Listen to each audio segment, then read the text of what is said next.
Shalom, bien-aimés dans le Seigneur Jésus-Christ. Que la grâce et la paix du Seigneur vous soient accordées dans le nom du Seigneur Jésus-Christ, notre roi qui revient bientôt. Tout le temps, bien-aimés, je ne cesse de vous rappeler que le Seigneur revient bientôt. L'annonce du retour du Seigneur Jésus-Christ, pour nous, c'est une délivrance. Voilà pourquoi nous ne cessons de vous rappeler, sachant que nous vivons dans un monde qui nous est étranger. Nous vivons des choses étranges parce que nous sommes des étrangers. Nous ne sommes pas acceptés, mais nous devons faire avec. Et le Seigneur ne tarde pas, il revient bientôt pour nous prendre. Dans cet enseignement que nous avons commencé, aujourd'hui c'est la troisième partie, cet enseignement qui s'intitule « Lève-toi, sois éclairé, car ta lumière approche. La gloire de l'Éternel est sur toi. » Les peuples de Dieu doivent s'élever. S'élever, c'est-à-dire que arrêter de somnoler, arrêter de sommeiller, s'élever, se tenir debout pour combattre, pour prier, afin de recevoir la gloire de Dieu, afin de vivre pleinement la gloire du Seigneur dans notre vie sur terre en attendant son retour. Et précédemment, dernièrement, nous avons parlé de la repentance. La repentance, bien aimée, comme nous l'avons dit, c'est la clé de la restauration, la clé du succès. Sans la repentance, bien aimé, il n'y a point de salut. Nous prêchons le royaume de Dieu, mais le message clé, c'est repentez-vous. Si vous ne vous repentez pas, vous n'entrerez pas dans le royaume des cieux. Alors pour quelqu'un qui a déjà crié au Seigneur Jésus-Christ, qui marche avec le Seigneur Jésus-Christ, il peut arriver que dans sa vie, il rencontre certains problèmes, difficultés. Il lui convient de regarder s'il se retrouve dans un péché, dans une faute, il doit se repentir. Nous avons parlé largement de la repentance comme une nécessité absolue pour être restauré ou pour vivre pleinement la vie en Christ. Alors aujourd'hui, nous parlons de la confession. La confession, bien aimé, c'est la force de la repentance. Une repentance, comme je l'ai dit, j'ai dit que la repentance, c'est l'effet pour une personne de se repentir, c'est-à-dire de ressentir de la tristesse, ressentir les regrets pour les fautes commises et prendre la décision de les abandonner et de réparer. Alors, dans la repentance, il y a aussi quelque chose de vraiment important que nous allons voir aujourd'hui, c'est la confession. Alléluia. La confession, c'est quoi? La confession, c'est l'aveu. Donc, c'est le fait d'avouer, d'accepter. La confession, c'est une déclaration de reconnaissance de ses torts, de ses fautes, bien sûr, ou de son péché. C'est ça, la confession. Mais la confession, c'est aussi une déclaration de loyauté envers une personne, envers un roi, envers notre Seigneur. Alors, quand je viens au Seigneur, je vais le confesser. Je confesse, je dis, je te reconnais, tu es mon Seigneur, tu es mon roi, moi je suis ceci, c'est là. Ça aussi, c'est une confession. Mais la confession dont nous sommes en train de parler ici, il s'agit bien d'une déclaration de reconnaissance. Donc, par rapport à la repentance, une déclaration de la reconnaissance de ses torts, de son péché. Je dis que c'est là même la force d'une repentance. C'est-à-dire la repentance devient réelle, vraie, si il y a aussi cet élément, la confession. Donc, c'est-à-dire la reconnaissance de ses torts ou de son péché. Mais, laisse-moi vous dire, bien-aimé, la confession, c'est une affaire extérieure. Ce n'est pas une affaire de l'intérieur. Quand nous avons parlé de la repentance, en général, c'est quelque chose qui se passe généralement dans le cœur. Donc, vous croyez, vous acceptez que Christ est, vous acceptez, vous croyez, vous reconnaissez que vous avez péché, vous regrettez.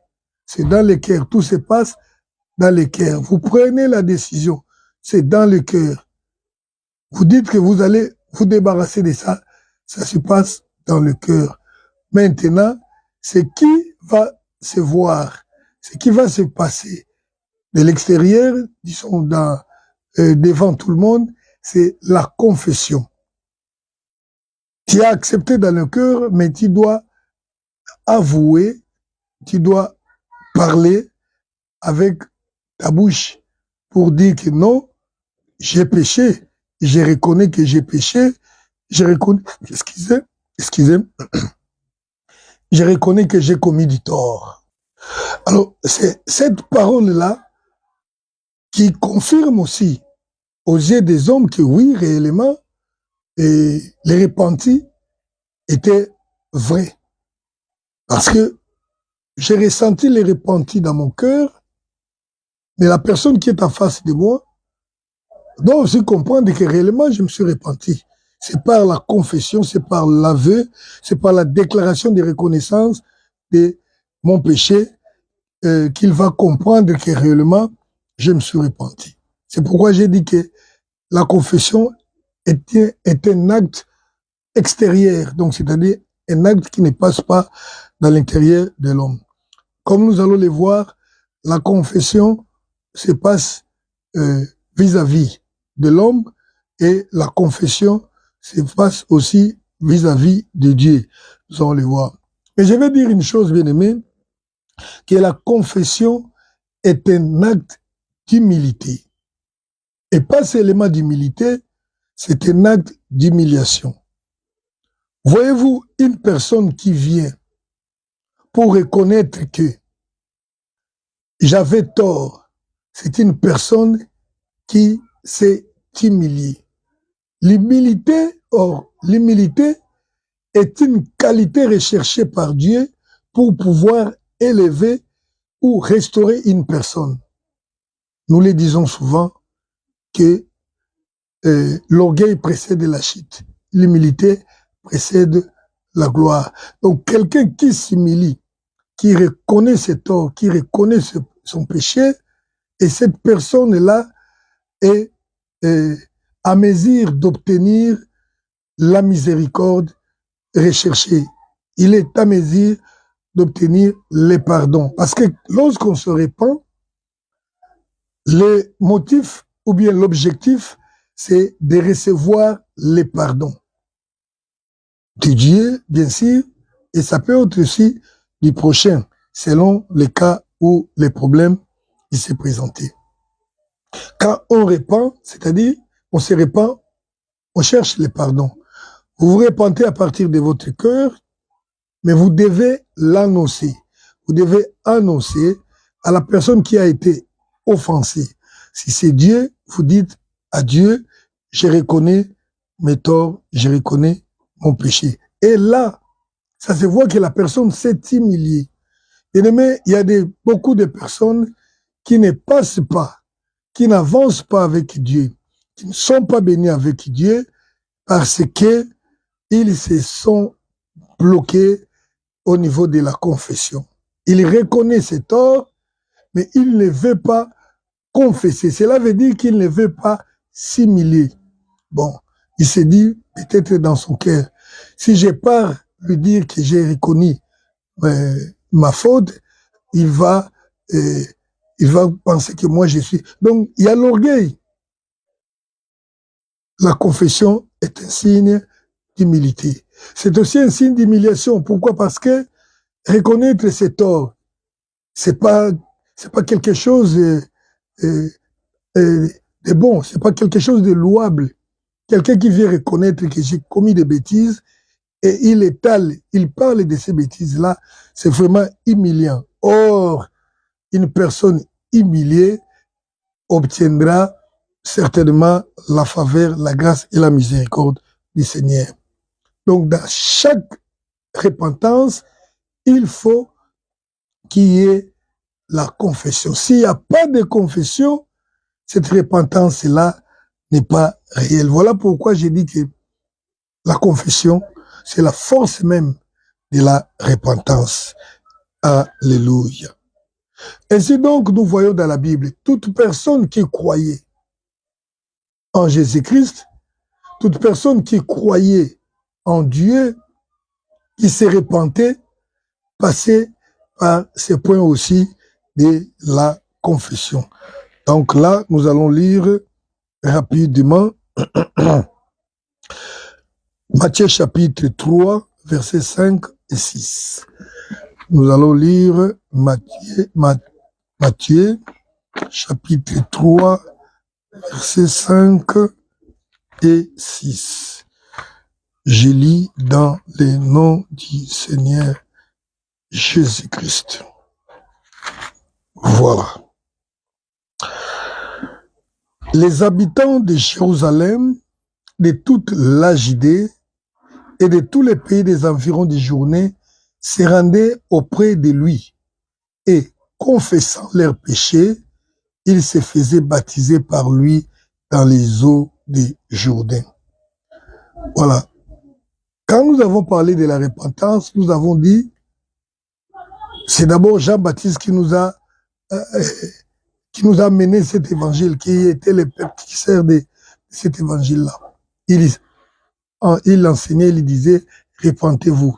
Mais nous voyons que un élément important, capital, puissant dans cette repentance, c'était la confession. Ainsi donc, ici, là où je viens de lire, on nous montre que tous ceux qui croyaient au message, à l'évangile qu'annonçait Jean-Baptiste, la Bible dit qu'ils se rendaient auprès de lui et confessant leurs péchés.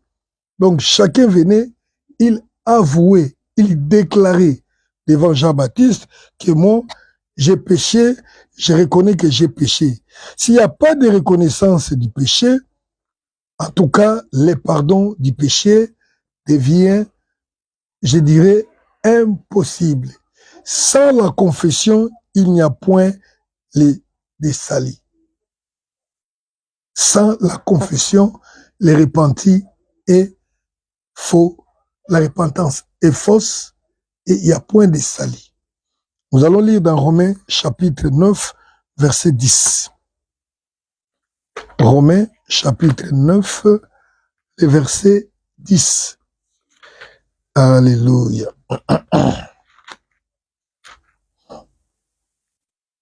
Romains 9, 10. Voilà. Nous sommes là. Tu es où? Non, je crois, ce n'est pas ça, ce n'est pas Romains 9, 10. Voilà, c'est Romains 10, versets 9 et 10. Excusez-moi, Romains 10, versets 9 et 10. Et je vais lire. Si tu confesses de ta bouche le Seigneur Jésus, et si tu crois dans ton cœur que Dieu l'a ressuscité des morts, tu seras sauvé. Voilà ce que dit les Écritures. Si tu confesses de ta bouche le Seigneur Jésus, si tu confesses, si tu crois que Dieu l'a ressuscité, tu seras sauvé. Verset 10. Maintenant, on nous explique, car c'est en croyant du cœur qu'on parvient à la justice. Et c'est en confessant de la bouche qu'on parvient au salut. Selon que dit l'Écriture, quiconque croit en lui ne sera point confus. Alléluia. C'est en croyant du cœur qu'on parvient à la justice. Nous avons parlé de la repentance comme quelque chose qui se passe dans le cœur. L'évangile est prêché, la personne écoute l'évangile, la personne comprend l'évangile, mais dans son cœur, il accepte, il croit. Quand il croit là, qu'il est pécheur, il se décide d'abandonner, le Seigneur le justifie. Le Seigneur voit qu'il est juste. Mais pour être sauvé, il faut confesser de sa bouche. Je relis encore, Romains 10, 10, car c'est en croyant du cœur qu'on parvient à la justice et c'est en confessant de la bouche qu'on parvient au salut. Parce que la bouche doit parler. Qui a cru dans ton cœur. Moi, je ne vois pas. La personne qui est devant toi ne sait pas si tu as réellement cru ou tu es en train de mentir. C'est par ta bouche que tu diras que non, moi j'écris. Ta bouche doit confesser Christ, doit appeler Christ. Bien-aimé, les paroles ont une grande puissance. Alléluia. Je parle de la confession. Il faut que tu dises, Seigneur, j'accepte que tu es mon sauveur. J'accepte que tu étais mort sur la croix. Tu lui parles. Et là, quand tu parles, le ciel aussi est pris en témoin. Les hommes qui sont à côté de toi aussi écoutent que tu as déclaré de ta bouche. Et tes déclarations-là ont une grande puissance, ont une grande valeur. Voilà pourquoi, quand quelqu'un dit il croit, nous lui demandons d'invoquer, de confesser, de dire Seigneur, je t'accepte comme mon Seigneur et comme mon Sauveur. Nous lui disons, appelez-les, invoquez-les, dis-lui, je t'invite dans ma vie, tu dois parler. Parce qu'il y a une puissance dans la parole. Et surtout cette parole qui vient du cœur. Parce que tu as cru, ça ne sera pas les paroles à l'air, mais ce sera les paroles qui viennent réellement de ton cœur. Bien-aimé, ne blaguez pas avec la confession. Ne blaguez pas avec la puissance de la parole. La parole peut te lier. Vous savez, d'ailleurs, vous savez que tout a été créé par la parole. Toute parole que tu prononces peut avoir des effets sur toi. C'est pourquoi la Bible dit que les hommes seront jugés pour toute parole vaine qu'ils auront prophétie. Toute parole vaine qu'ils auront confessée. Ta bouche ne peut pas dire n'importe quoi. Alléluia. La confession est tellement puissante. D'ailleurs, c'est elle qui amène les salis. Comme nous venons de le lire là. Imaginez-vous les alliances que nous faisons aujourd'hui. Par exemple, l'alliance du mariage. Ça commence par les paroles. Quelqu'un vient, il te demande la main. Il te dit, je vais te marier. Le fait qu'il a parlé de sa bouche et que toi aussi tu as accepté, déjà une alliance est établie. Et quand toi, tu renonces, et c'est déjà, c'est pas normal. C'est pourquoi la Bible dit que votre oui soit oui, que votre non soit non. Donc il y a une puissance dans la confession. Tu crois dans ton cœur, tu t'es repenti, tu as compris que ce que j'ai fait est mauvais, tu dois parler. Bien aimé, je vous dis encore une chose. Les péchés qui règnent dans la vie des hommes, parfois, ne restent, ils continuent à dominer sur les gens parce que les gens n'acceptent pas de confesser leurs péchés. Le péché te libère aussi quand tu viens déclarer devant les hommes que voilà, moi, j'ai fait ça. Et nous l'avons toujours dit. Nous savons aussi comprendre, par exemple, les gens qui étaient des sorciers. Un sorcier qui se répand réellement n'aura pas honte de dire que non, j'étais sorcier devant les hommes. Oui, c'est ça même la confession. Mais si quelqu'un a honte de confesser, c'est que le repenti n'est pas aussi normal. J'étais en train de dire comment les paroles nous lient. Tu donnes ta parole, que moi je vais donner ça, je vais faire ça. Tu es lié par ta parole là. C'est un vœu. c'est une décision, mais qui a été prononcée. Tout ce que nous disons, les ciels plutôt, et la terre nous prend en témoin. Dieu lui-même dit, quand il prononce quelque chose, il dit, ciel, écoutez, les ciels, même les esprits qui circulent là, quand ils confessent que moi, aujourd'hui, je décide, je ne veux plus de ça, et aussi écoute, ils comprennent que cette personne nous a refusé. C'est pourquoi celui qui parle en mal attire aussi les malheurs. Hein? Tu dis, moi, je vais mourir, l'esprit de mort dit, ah non, voilà, il a confessé, nous venons, car il y a une puissance dans la confession. Mais, je vous préviens, il y a des gens qui ont changé la doctrine de Dieu, qui enseignent des choses qui ne sont pas correctes, toujours à propos de cette confession.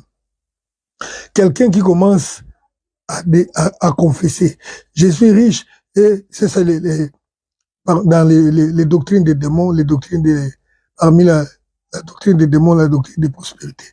Commence à dire que je suis riche, et tu deviendras riche. Non. Vous voyez, là, ce n'est pas prier Dieu. Vous déclarez riche, et les démons viennent vous secouer. Parce qu'avec Dieu, ça ne marche pas comme ça. Qu'est-ce que nous confessons? Nous confessons la parole de Dieu. Nous confessons ce que Dieu a dit. Nous confessons notre loyauté envers Dieu. Nous confessons les fautes que nous avons commises devant Dieu ou devant les hommes. Je prends encore un autre exemple. Acte chapitre 19, verset 17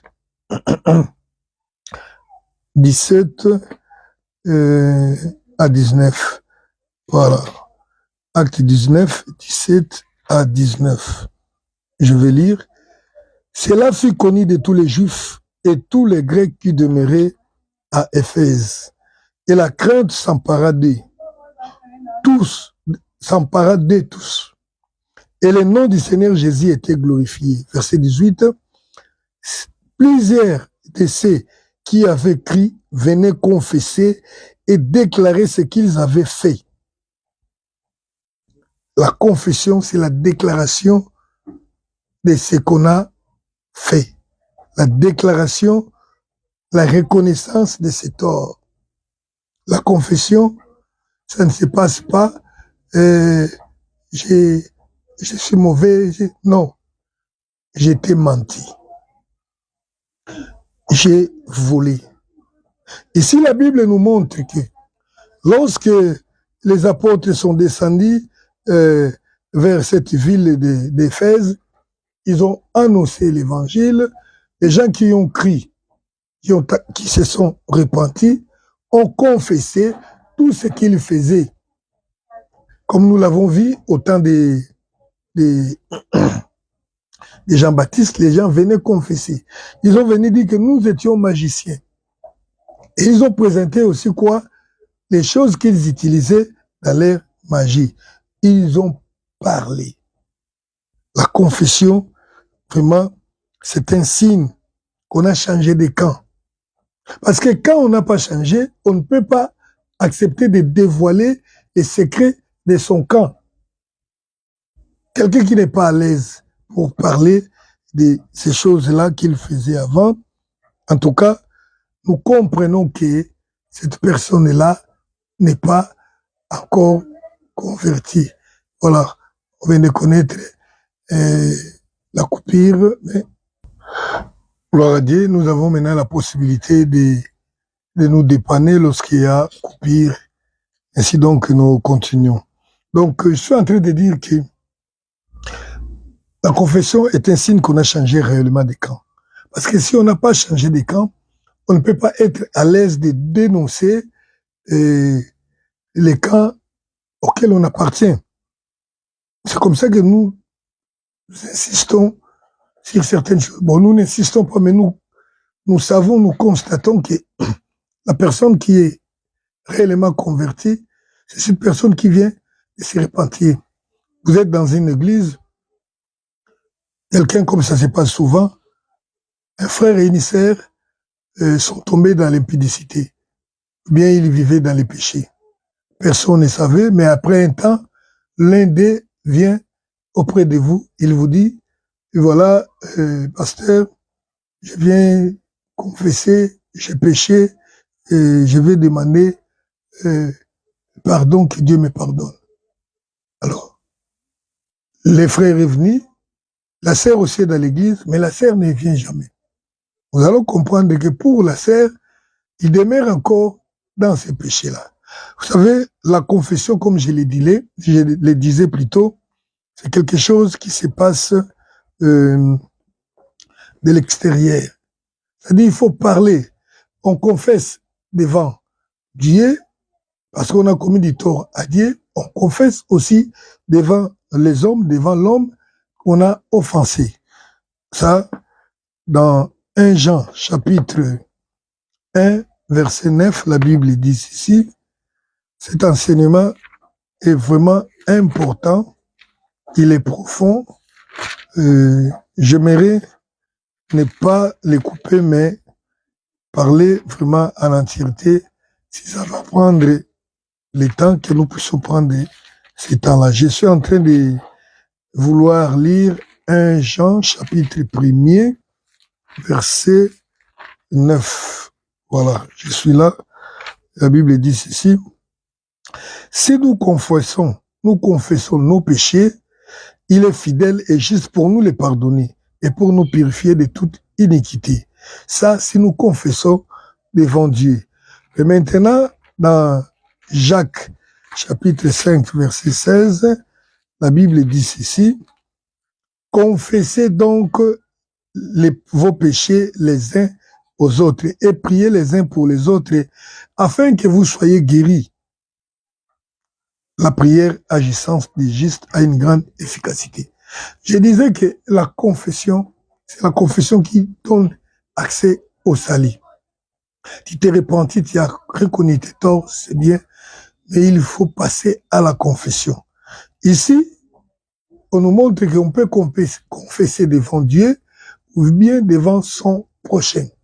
Ce n'est pas absolument nécessaire de confesser devant les pasteurs, comme le font ceux-là de l'église catholique, où un prêtre doit rester là, et derrière un petit truc là pour venir recevoir les confessions des gens.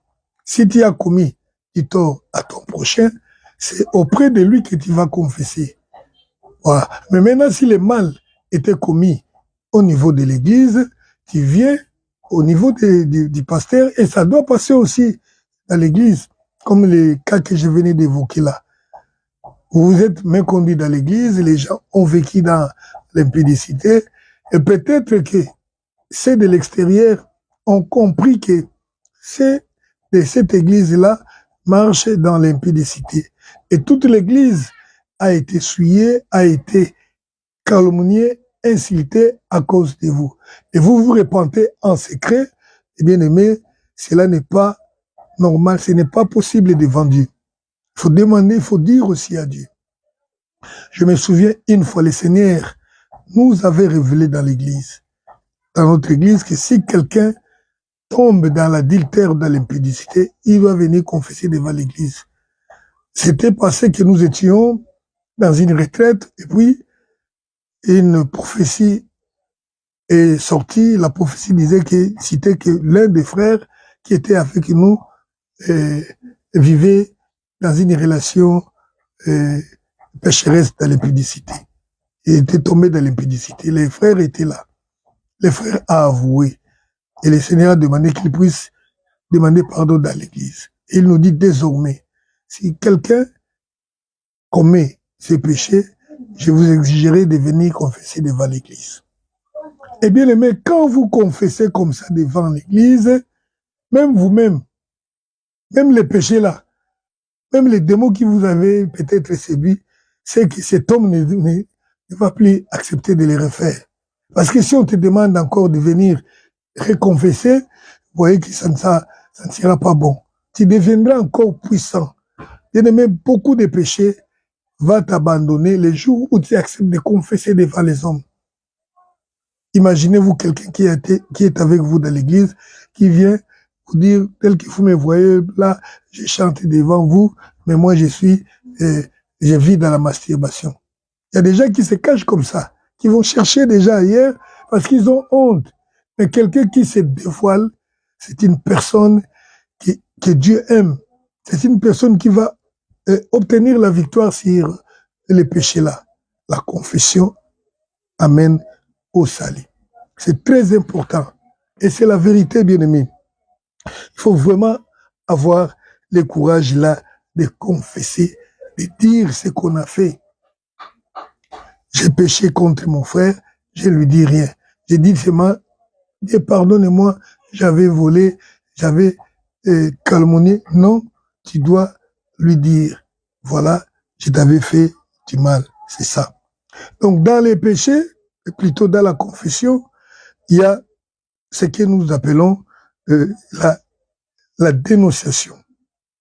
Tu viens te dénoncer toi-même, la dénonciation de soi. Tu viens te dire, moi j'avais commis telle faute. Bien-aimé, ce n'est pas vraiment, c'est pas aisé de le faire. Quelqu'un qui vient comme ça vous dire, non, moi, vous voyez, les choses qui disparaissaient là, l'argent qui avait disparu dans la maison, c'est moi qui l'avais pris. On avait puni notre personne, et même quand tu reconnais que c'est toi, tu veux que le Seigneur te pardonne, il faut que tu te dénonces. Et beaucoup de gens ne l'ont pas fait. Voilà pourquoi la Bible dit, confessez-vous les uns les autres afin que vous soyez guéris. Alors quand tu viens confesser, c'est là maintenant que le Seigneur déclenche les saluts pour toi. Il y a des guérisons qui sont bloquées parce que les gens n'ont jamais confessé. Il y en a beaucoup, des guérisons qui sont restées bloquées comme ça.